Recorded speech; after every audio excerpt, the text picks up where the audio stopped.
साक्ष्य का मूल्यांकन करते समय न्यायालयों को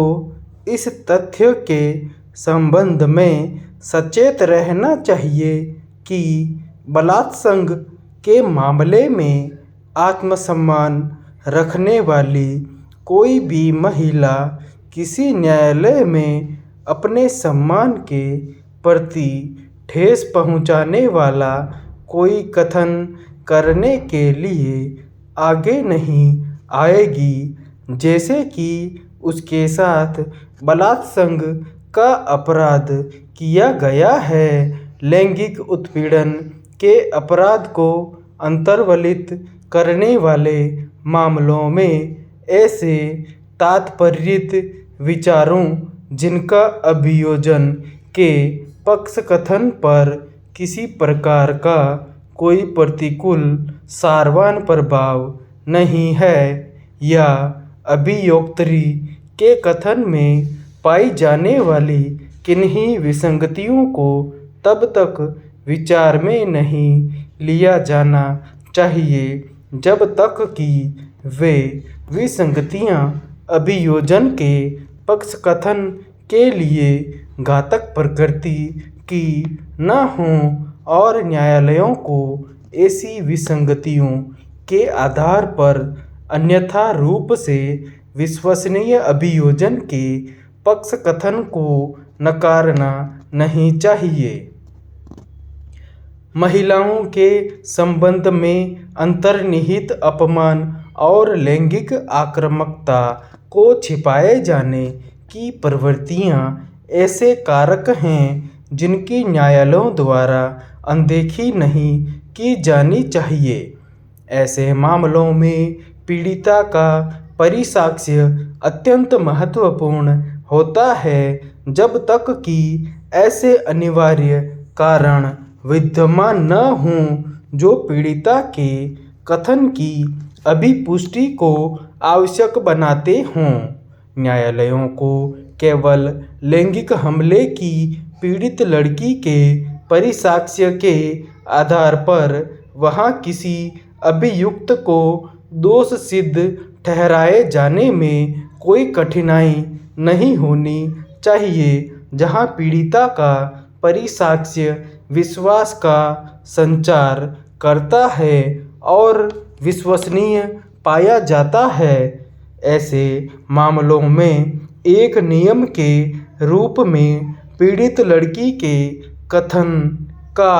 अवलंब लेने से पूर्व उसकी अभिपुष्टि पर बल देना पीड़ित लड़की की क्षति में अपमान को जोड़े जाने के तत्समान है। ऐसी किसी लड़की या महिला के जो बलात्संग या लैंगिक उत्पीड़न के संबंध में शिकायत प्रस्तुत करती है, साक्ष्य को संदेह, अविश्वास या शंका की दृष्टि से नहीं देखा जाना चाहिए। न्यायालय किसी अभियोजिका के साक्ष्य का मूल्यांकन करते समय अपने न्यायिक विवेक का समाधान करने के लिए उसके कथन के संबंध में किसी आश्वासन की अपेक्षा कर सकता है, क्योंकि पीड़ित लड़की एक साक्षी है जो उसके द्वारा लगाए गए आरोपों को सिद्ध करने के प्रयोजन के लिए हितबद्ध है, किंतु विधि के अधीन ऐसी कोई अपेक्षा नहीं है कि किसी अभियुक्त की दोष सिद्धि को उसके कथन पर आधारित करने हेतु उसके कथन की अभिपुष्टि पर बल दिया जाए। किसी लैंगिक हमले की पीड़ित लड़की के समतुल्य है और किसी सीमा तक वह उससे अधिक विश्वसनीय है, जैसे कि ऐसा कोई साक्षी जो किसी आपराधिक घटना में आहत हुआ है और उसे हुई क्षति उसके स्वयं द्वारा कारित नहीं की गई है तो उसे विविध रूप से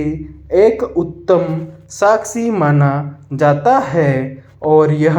समझा जाता है कि उसे द्वारा वास्तविक अपराधी को बचाए जाने की संभावना अत्यंत क्षीण है। वैसे ही किसी लैंगिक अपराध की